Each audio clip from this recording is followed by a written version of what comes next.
29 de junho, São Pedro e São Paulo Apóstolos. Tema 57, São Paulo Apóstolo. Solenidade. Pontos a meditar. 1. O Senhor escolhe seus discípulos. 2. Chamada de Deus e vocação apostólica. 3. O apostolado, uma tarefa sacrificada e alegre. Pelo sinal da Santíssima Cruz, livrai-nos Deus, nosso Senhor, dos nossos inimigos. Em nome do Pai, do Filho e do Espírito Santo. Amém. Meu Senhor e meu Deus, creio firmemente que estás aqui, que me vês, que me ouves. Adoro-te com profunda reverência. Peço-te perdão dos meus pecados e graça, para fazer com fruto este tempo de oração. Minha Mãe Imaculada, São José, meu Pai e Senhor, meu anjo da guarda, intercedei por mim.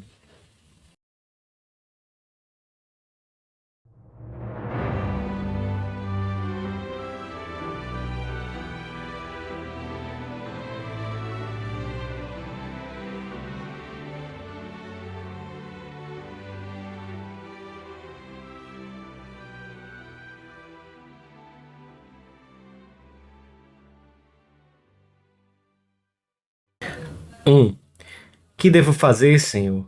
Perguntou São Paulo no momento da sua conversão. Jesus respondeu-lhe: Levanta-te e entra em Damasco, e ali te será dito tudo o que deves fazer. O perseguidor, transformado pela graça, receberá a instrução cristã e o batismo por meio de um homem, Ananias, de acordo com os caminhos normais da providência. E depois, tendo Cristo por eixo da sua vida, dedicar-se-á com todas as suas forças a espalhar a boa nova, sem se importar com os perigos, as tribulações, os sofrimentos e os aparentes fracassos. Sabe-se instrumento escolhido para levar o Evangelho a muitas gentes. Quando aprouve aquele que me segregou desde o ventre de minha mãe e me chamou pela sua graça, revelar em mim o seu Filho para anunciá-lo aos gentios. Lemos na segunda leitura da missa. Santo Agostinho afirma que o zelo apaixonado de Paulo, anterior à sua conversão, era como uma selva impenetrável, mas apesar de constituir um grande obstáculo, era ao mesmo tempo indício da fecundidade do solo. O Senhor semeou aí a semente do Evangelho, e os frutos foram inumeráveis. O que aconteceu com Paulo pode acontecer com cada homem, mesmo que suas faltas tenham sido muito graves. É a ação misteriosa da graça que não muda a natureza, mas exerce sobre ela um poder curativo e purificador e depois a eleva e a aperfeiçoa. São Paulo estava convencido de que Deus contava com ele desde o momento em que fora concebido, desde o ventre materno, conforme insiste em diversas ocasiões. A Sagrada Escritura mostra-nos como Deus escolhe os seus enviados mesmo antes de nascerem, pondo assim de manifesto que a iniciativa é dele e antecede qualquer mérito pessoal. O apóstolo diz expressamente aos primeiros cristãos de Éfeso: escolheu-nos antes da constituição do mundo, e concretiza ainda mais na epístola a Timóteo: chamou-nos com vocação santa, não em virtude das nossas obras, mas em virtude do seu desígnio. A vocação é um dom que Deus preparou desde toda a eternidade. Por isso, quando o Senhor se manifestou em Damasco, Paulo não pediu conselho nem à carne nem ao sangue, não consultou nenhum homem, porque tinha a certeza de que fora chamado pelo próprio Deus. Não atendeu aos conselhos da prudência carnal, antes foi plenamente generoso com o Senhor. A sua entrega foi imediata, total, sem condições. E o mesmo aconteceu com os demais apóstolos. Quando ouviram o convite de Jesus, deixaram as redes imediatamente e relictis omnibus, abandonando todas as coisas, seguiram o Mestre. Saulo, antigo perseguidor dos cristãos, segue agora o Senhor com toda a prontidão. Todos nós recebemos de diversas maneiras uma chamada concreta para servir o Senhor. E ao longo da vida chegam-nos novos convites para segui-lo. E temos de ser generosos com Ele em cada novo encontro. Temos de saber perguntar a Jesus na intimidade da oração, como São Paulo: que devo fazer, Senhor? Que queres que eu deixe por ti? Em que desejas que eu melhore neste momento da minha vida? Que posso fazer por ti?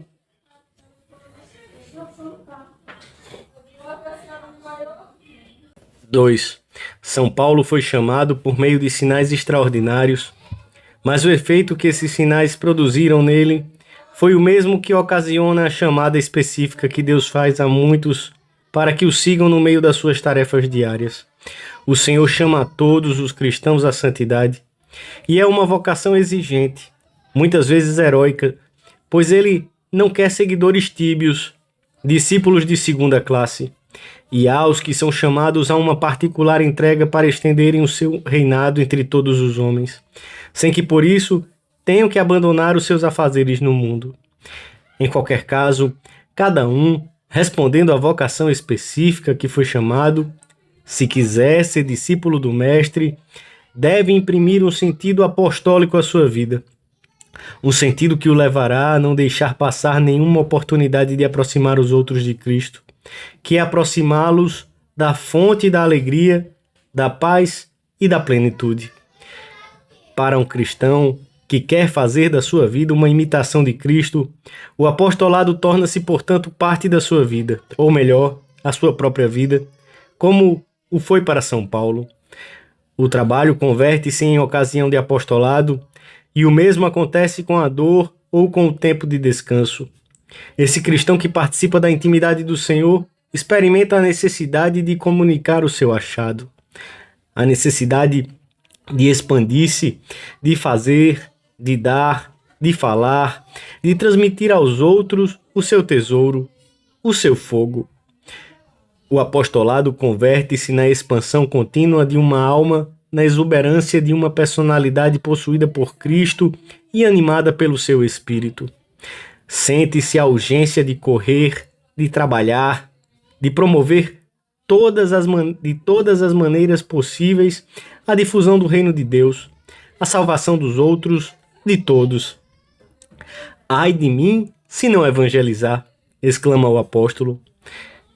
Identificado com Cristo, a suprema descoberta da sua vida, que não veio para ser servido, mas para servir e dar a vida em redenção de muitos, o apóstolo faz-se servo de todos para conquistar todos os que puder. Com os judeus, diz aos de Corinto: fiz-me judeu para ganhar os judeus. Com os fracos, fiz-me fraco para ganhar os fracos. Fiz-me tudo para todos, para salvar a todos. Pedimos hoje ao apóstolo das gentes um coração grande como o seu, para sabermos passar por cima das pequenas humilhações ou dos aparentes fracassos que acompanham necessariamente a ação apostólica, e dizemos a Jesus que estamos dispostos a conviver com todos, a oferecer a todos a possibilidade de conhecê-lo e amá-lo, sem nos importarmos com os sacrifícios nem pretendermos êxitos imediatos.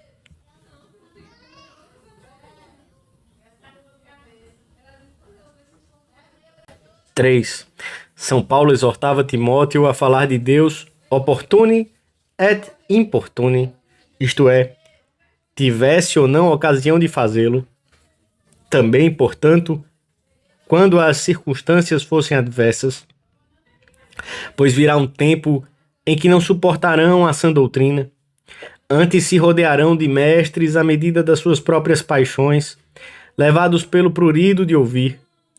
Era como se o apóstolo estivesse presente nos nossos dias.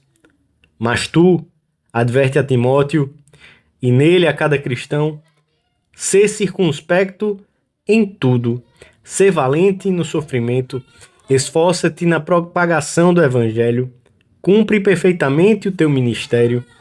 Os sacerdotes levarão a cabo essa missão no exercício do seu munus, com a pregação da palavra de Deus, com o seu exemplo, com a sua caridade, com os conselhos no sacramento da penitência. Os leigos, a imensa maioria do povo de Deus, por meio da amizade, com o conselho amável, com a conversa a sós com aquele amigo que parece afastar-se do Senhor, ou com aquele outro que nunca quis saber dele. E tudo isso à saída do trabalho, da faculdade, no lugar em que se passam as férias, os pais com os filhos, aproveitando o melhor momento ou criando a ocasião. João Paulo II animava os jovens, e todo cristão que tem Cristo consigo é sempre jovem, a um apostolado vivo, direto e alegre.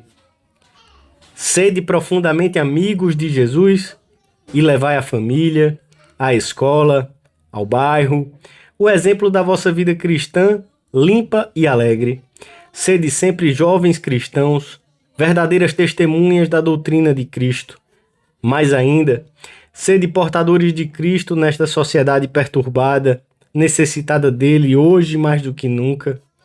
Anunciai a todos, com a vossa vida, que somente Cristo é a verdadeira salvação da humanidade.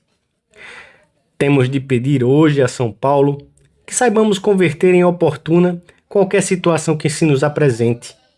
Quando se chega a um trato verdadeiramente amistoso com uma pessoa, é absolutamente natural que mais cedo ou mais tarde lhe falemos de Deus em clima de confidência.